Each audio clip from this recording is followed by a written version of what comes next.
Je vais parler du règlement. Il y a eu en 2012 un règlement de l'Union européenne, en fait,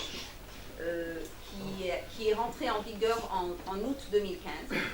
C'est vrai que ce règlement, il parle plutôt de l'Union européenne et des testaments qui sont faits dans des pays qui sont membres de l'Union européenne, et Israël, en fait, n'est pas membre de l'Union européenne. Malgré ça, ce règlement, il a quand même une application pour Israël, car dans le règlement, il est noté que si une personne qui a une double nationalité veut choisir d'appliquer une loi d'un État tiers avec lequel elle a des liens étroits, elle pourrait le faire.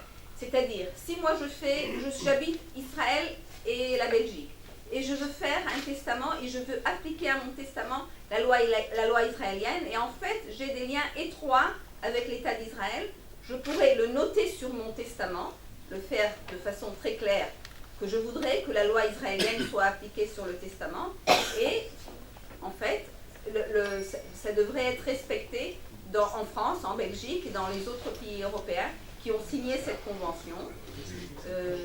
C'est quelque chose de nouveau, on n'a pas encore vu de la jurisprudence à ce sujet, mais c'est quelque chose qu'il faut utiliser, parce qu'en fait, c'est quelque chose que vous n'avez pas eu le droit de faire auparavant.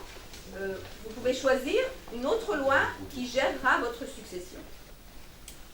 Et comme on a déjà dit qu'en Israël, il y a la liberté testamentaire, alors mieux vaut demander d'appliquer la loi israélienne sur votre succession.